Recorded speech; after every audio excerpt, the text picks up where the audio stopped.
Hello, Bambaji here with a gate transit for you on the 11th of August at 7 minutes past 2 BST, and that's AM.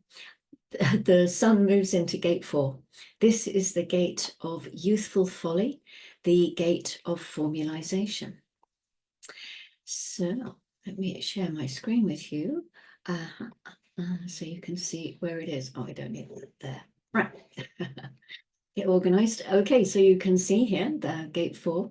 It's a logical gate. It's in the Ajna Centre. It uses logic as a way of substantiating things as fact.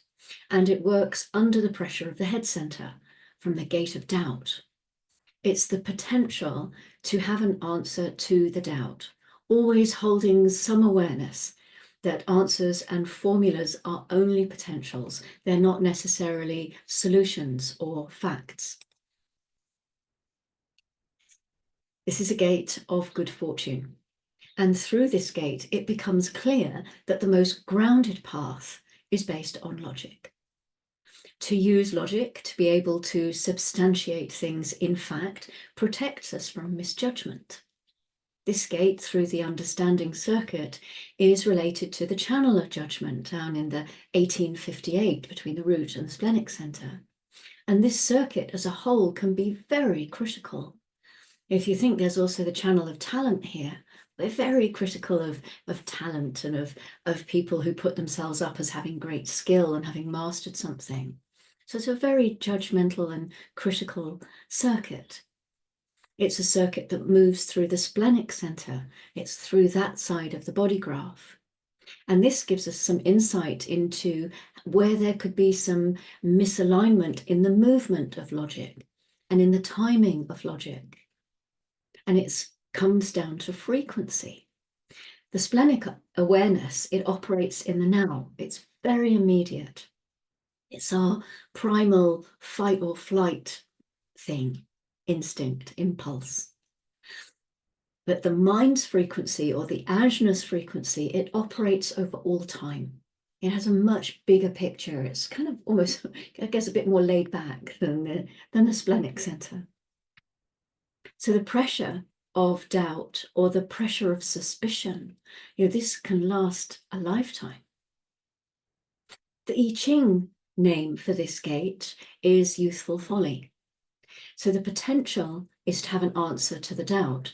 The pressure is to have that answer now. But an answer or a formula, it's only a potential. And you'll hear that again and again as we explore the lines of this gate. It has to be proven, it has to be verified. And there are many stages to go through before a formula or an answer can be accepted by the collective as being of benefit. And many answers are sheer foolishness, complete folly. A formula is only the beginning of the logical awareness. It's really worth remembering that the answer is not necessarily a solution or a fact. It has to be formalized. It has to then make an opinion that is substantiated by the fact that then goes through the rest of the process of that logical awareness, and we follow the path through as you look through the whole of the circuitry. The gate of formalization, this gate 4, comes up with the answers. But it's not only coming up with the answers, it's also recognition that they may or may not be correct. They may or may not stand the test of time. And in a way, that's not important to the gate 4. What's important to gate 4 is just the answers. It's the gate of coming up with answers. Above the lines in the Rave I Ching, it says the energy to beguile and succeed despite ignorance, freedom from retribution. So any formula or any answer is of potential value to the collective, even if it's rooted in ignorance. And any formula or any answer that is given at the right time, it cannot be punished.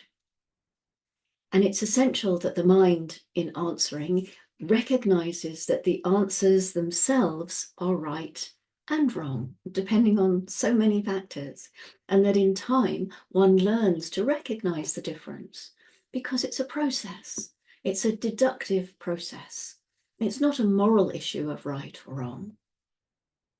The experience of the abstract side is always going from the present to the past. It's something that is fun. All the circuits have their own timing. And then the individual process is the dealing with the present. It's very much what's happening now when you get into individuality. And then when you get to the logic side and the logic process, there is a need to project into the future.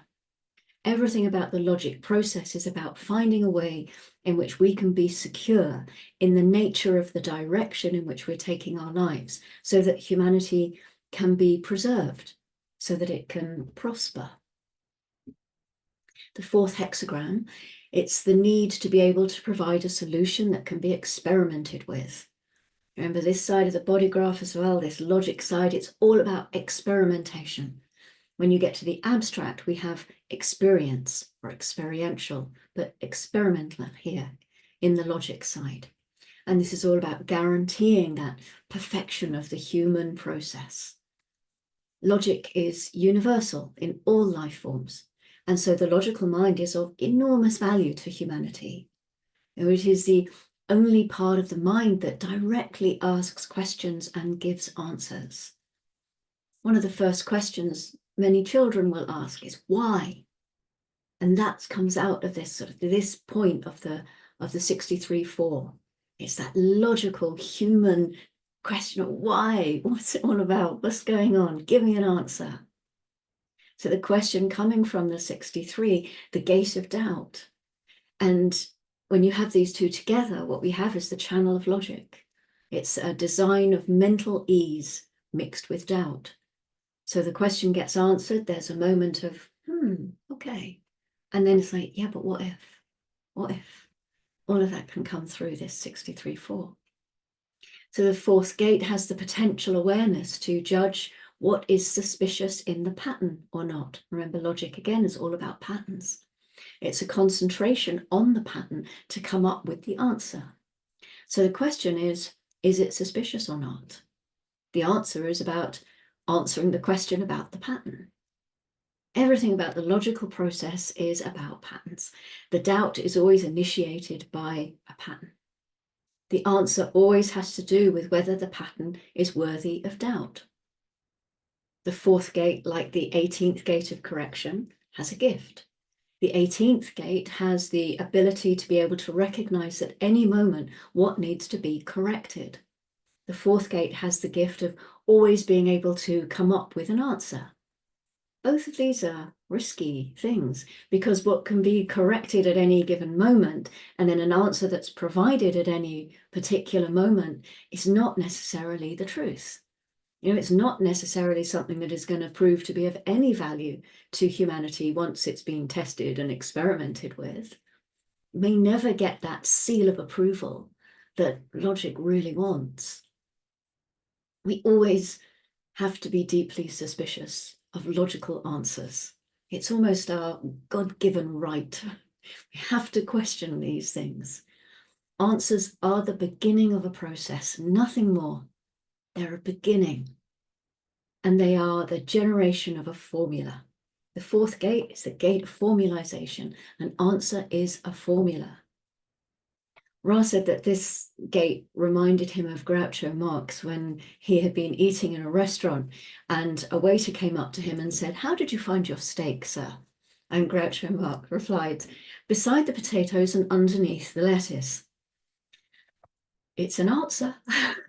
And the capacity to come up with an answer has nothing to do with truth. It's a gift to have an answer, but it doesn't mean that that answer is going to have any benefit. And this is something that's so important to understand. It may not be true. It may not have any benefit. It is still an answer. It can only be the truth after it's been tested and experimented with. It doesn't matter how clever the answer is or how funny it is or how pithy or critical or anything else. The fact of the matter is that for benefit to humanity to come from that answer, everything that is logical must be tested and experimented with. over and over and over again, then it can be verified. So that answer, you can see really clearly, it is only the beginning of that process. Eek. The grounding to the sun in gate 4, you can see here, right opposite it in the wheel, we have, over here, gate 49. Oh, let me just, I have moved my screen, haven't I? Oh, let me play around with this so that you get the full picture. There we go. I have gate 18, gate of correction. Pattern didn't look right then. It's not really of any benefit to humanity, but hey ho.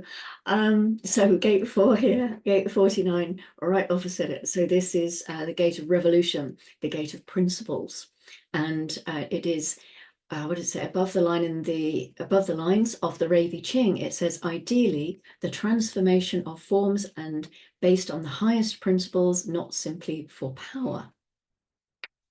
Okay, so you can see it here. It's a tribal gate, it's a solar plexus gate, it's a gate of acceptance or rejection, which fits quite well with the gate of coming up with answers, really, and not knowing how those answers are going to be received, but knowing that you just have to keep on giving them anyway, because that's who you are and that's your job. So do you have gate 4 in your design? If you do, how do you experience it? Have you played with it at all? This is a gate in a projector channel, so it needs recognition and invitation. Are you ever recognized for your logical answers? You know, are you ever invited to give your answers, or do you just wade in and throw them around anyway? If you don't have this gate consistently activated in your design, this could be an opportunity to see how it feels, play with the transit, you know, to feel into a different energy that is playing out in your world. Perhaps you will notice that you have answers to give to somebody, that you've heard a question and it's like, oh, you can see a pattern, you have something to offer. You might notice that other people are offering their answers to logical doubts. This might be a global experience. Well, I mean, it is a global transit, so it might very well play out on that stage. So you could bring some awareness to that and just see what pops up in your life.